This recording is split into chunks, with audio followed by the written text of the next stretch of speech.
Ha. Apa yang bertempik tu? Ringtone ke? Ton ni. Oh, kelas ajar. Dia punya ringtone tu kan. Lagu ke apa tu? Okey, setakat itu kita baca kitab ni ya. Setakat ini kita akan sambung. Saya nak pasal membebel tu tadi tu kan. Nanti kan orang dekat Facebook ni kata Ustazah nak sentuh pasal bebel tak sentuh. Okey, bagi minum air dulu ya sebab nak membebel kan. Samalah juga kalau penat membebel kat rumah tu, rasa dah sakit tekak, minum air dulu, sambung balik lepas tu.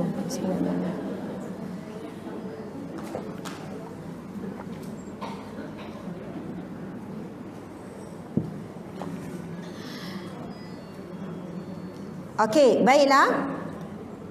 Mula-mula saya nak cerita satu kisah seorang wali Allah yang bernama Abdul Rahman berkaitan dengan membebel. Saya pernah cerita, betul tak? Ke belum lagi? Belum cerita lagi dekat sini.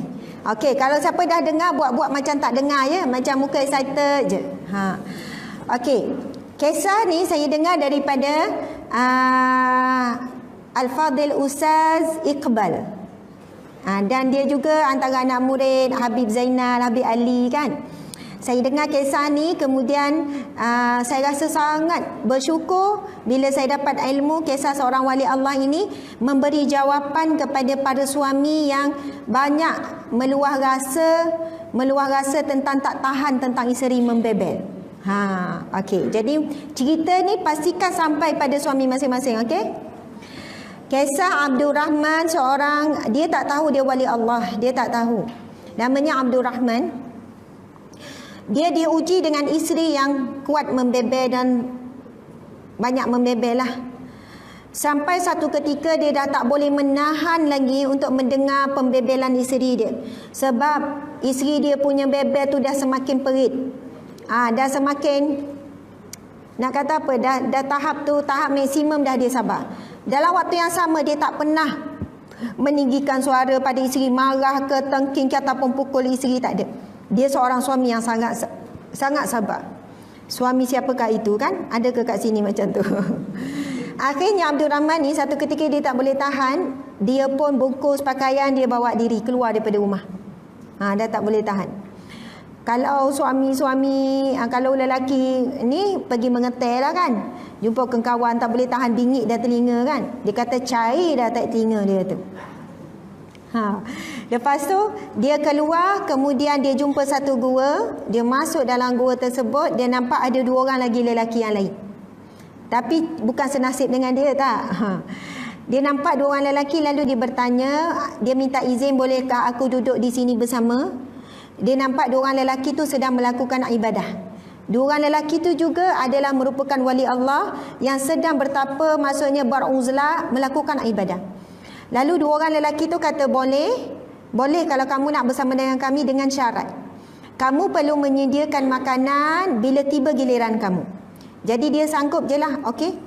Jadi hari pertama dia tengok seorang daripada mereka tu berdoa, bertawasul, meminta, berzikir, tiba-tiba ada makanan turun. Kita tahu antara karamah para wali Allah, makanan tu datang daripada syurga. Kisah Rabi'ah Adawiyah ke, kisah Maryam ke, kan makanan dihantar oleh malaikat. Hari yang kedua, hamba Allah yang kedua pula. Samalah, berzikir, buat ibadah, bertawasul, minta dengan Allah dan sebagainya. Kemudian turunlah makanan, hidangan daripada sumber yang tak disangka-sangka. Kemudian masuk hari yang ketiga, dah bimbang dah dia. Sudah giliran dia ni. Lepas tu dia pun buatlah juga, tengok contoh, mencontohilah dengan zikir, dengan apa, kemudian dia pun bertawasul. Faham tak maksud bertawasul ni? Pernah dengar tak istilah tawasul? Kalau ikut bukan mazhab Syafi'i kita saja, ahli sunnah wal jamaah, tawasul ini dibenarkan dan memang ada dalam syariat kita. Bertawasul maksudnya menggunakan nama-nama, contohnya kita gunakan nama Nabi Muhammad sallallahu alaihi wasallam. Ataupun menggunakan nama-nama orang alim, orang-orang yang soleh untuk kita meminta hajat dengan Allah Subhanahu wa taala. Contoh kalau dalam sejarah Nabi Adam bertawasul menggunakan nama Nabi Muhammad sallallahu alaihi wasallam. Kalau kita tahu kisah Nabi Adam bila diturunkan ke bumi, Nabi Adam kan zikir dengan zikir apa? La ilaha illa anta subhanaka inni kuntu minaz zalimin. Zikir tetap tidak dapat lagi jawapan daripada Allah, diampunkan belum dosanya ni. Kemudian akhirnya Nabi Adam berdoa dengan Allah, ya Allah, demi kemuliaan Muhammad, ampunilah aku ya Allah. Ulang-ulang, demi kemuliaan Muhammad. Akhirnya Allah tanya, wahai Adam, bagaimana kamu tahu tentang Muhammad sedangkan aku belum ciptakan Muhammad? Kamu manusia yang pertama kan, dan Muhammad itu Nabi yang terakhir, kamu Nabi yang pertama. Kemudian Nabi Adam menjawab, kerana aku melihat di singgasanamu, di arasmu, tertulis kalimah la ilaha illallah Muhammadun Rasulullah. Samalah juga kita kan kalau doa adabnya kena guna mula-mula puji Allah, alhamdulillah bil alamin, wassalatu wassalamu ala asyrafil anbiya'i wal mursalin. Maksudnya selawat dan salam. Itu cara kita berdoa tawassul lah tu. Kita nak minta sesuatu dengan Allah, kita sebut nama Nabi Muhammad sallallahu alaihi wasallam. Dan sebahagian kaedah para wali Allah, para alim, orang soleh, dia guna nama-nama orang yang soleh yang dia tahu. Ya Allah, demi kebaikan si fulan ya Allah. Ya Allah, demi kebaikan Tok Guru ni, Syekh ni, Habib ni, ya Allah, tunaikanlah hajatku ni ya Allah. Menumpang kebaikan orang yang soleh. Kalau kita baca dalam kitab Riyadhus Shalihin, ada kisah yang bertawasul bukan dengan manusia, bukan bertawasul dengan makhluk. Dia bertawasul dengan kebaikan dia sendiri. Ada kisah yang 3 pemuda yang terperangkap dalam gua, lepas tu batu tutup besar. Cerita ini daripada hadis Nabi yang sahih dalam kitab Riyadhus Shalihin. Rasul bercerita suatu ketika dahulu, Rasul kata ada 3 orang pemuda tersekat. Orang pertama bertawasul dengan amal soleh dia, panjang ni, yang ni kita to be continue ya. Orang yang kedua pun bertawasul dengan amal soleh dia. Orang ketiga, akhirnya batu tu mula gerak sikit, akhirnya bolehlah keluar 3 orang tu. Sebab batu tu ditolak, batu besar menutup pintu gua. Nak kata itu adalah tawasul. Kita ada ke amalan yang kita rasa boleh bangga dengan Allah? Ya Allah, kalaulah aku masak hari-hari tu kau boleh terima. Contohlah kan. Ya Allah, pada suatu hari, sebab cerita tawasul tu dengan ibadah tu bukan main-main dia punya ibadah. Dia tawasul dengan kebaikan tu bukan main-main. Yang contoh kisah yang pertama, dia berbakti pada ibu bapa sangat dahsyat. Sampai dia tak akan makan minum, dia boleh bagi anak-anak dia kelaparan walaupun anak minta susu, selagi mana dia tak bagi makan pada ibu bapa. Satu hari ibu bapa dia tertidur. Jadi dia tunggu tu dengan anak isteri dia dan dia kelaparan sampai ibu bapa bangun pagi esok. Bagi makan barulah dia makan. Maksudnya amalan dia buat tu luar biasa sangat. InsyaAllah cerita tu topik continue ya minggu depan. Iklan ya. Okey, jadi cerita Abdul Rahman tadi tu. Lepas tu pasal tawasul tu, dia pun doa. Tiba-tiba turunlah juga makanan. Masya Allah, dia pun terkejut. Turun, dan makanan yang dia turun tu, bahagian dia tu, lebih sedap daripada makanan 2 orang yang sebelum tu. Lebih sedap, lebih lazat. Jadi 2 orang tu bertanya, wahai hamba Allah, siapakah kamu? Kenapa makanan kamu lebih lazat daripada makanan kami? Apa amalan kamu? Siapakah kamu? Dia pun terpinga-pinga juga. Dia tak tahu dia wali Allah, dia tak tahu. Lalu 2 orang ni bertanya, kamu tadi bertawasul dengan siapa? Nama siapa yang kamu sebut? Lepas tu dia pun jawab, kalau kamu nak tahu, kamu kena bagi dulu jawapan. Kamu tawasul dengan siapa? 2 orang ni pun bagi tahulah, dia orang tawasul dengan nama sekian-sekian, dan salah satu namanya ada nama dia. Lepas tu dia kata, siapakah Abdul Rahman? Dia tanya, guru kami suruh mencari, kami berdua ni mencari seorang wali Allah yang belum ditemui. Makam dia sangat tinggi dan kami bertawasul. Lalu dia pun berkata, aku sebenarnya tak tahu nak tawasul dengan siapa, tapi ketika aku berdoa dengan Allah, ya Allah, aku bertawasul dengan orang berdua ni bertawasul. Kalau yang suka tu dah faham, yang blur tu tak faham lagi. Sebab dia tak bergaul, dia tak pergi, dia tak ada guru, dia tak ada apa. Dia cuma dia tak tahu dia nak tawasul dengan siapa, nak guna nama siapa, nak minta dengan Allah ni. Dia kata, ya Allah, aku bertawasul dengan 2 orang ni bertawasul. 2 orang kawan tu kan. Jadi rupanya dia bertawasul dengan siapa? Dengan dirinya sendiri. Dia tak tahu pun. Subhanallah. Jadi bila 2 orang tu tanya, 2 orang ni tanya, apa amalan kamu? Rupanya kamulah orang yang kami cari, Abdul Rahman, ciri-ciri sekian kamu, rupanya orang yang kami cari. Apakah amalan kamu? Dia kata, aku tak ada apa-apa amalan. Aku tak ada apa-apa amalan. Melainkan dalam hidup aku dia uji dengan seorang isteri yang suka membebel. Dan aku bersabar dengan dia dah sekian tahun. Berapa tahun dah aku bersabar. Lalu kawan-kawan tu kata, kalau begitu tempat kamu bukan di sini, tempat kamu di rumah. Makam kamu naik sebab kamu sabar dengan isteri tu. Dia kata betul juga kan.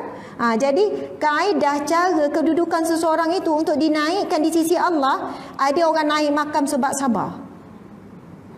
Sebab itu orang yang diuji dengan suami atau diuji dengan isteri, apa pun bentuk ujian, anggap itu adalah Allah nak naikkan darjat kedudukan kita. Rupanya 30 tahun suami tak berubah, 30 tahun kita sedang menghimpun pahala sabar. Tak tahu makam tu macam mana, tak tahu, wallahu a'lam. Jadi nak sebutnya, Abdul Rahman ni pun balik waktu malam, kemudian dia bagi salam, isteri jawab tapi si tak buka pintu. Tidur dekat luar, tapi ketika tu dia tak ada nak marah dah, tak ada rasa makam naik. Macam tu lah ibaratnya. Kan? Sebab dah tahu ni, tak apa, terima je lah.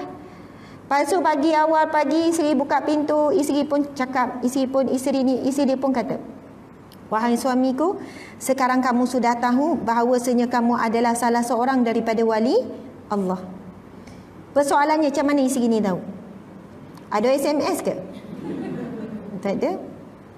Isteri ni juga adalah seorang wali Allah. Ini kisah suami isteri wali Allah.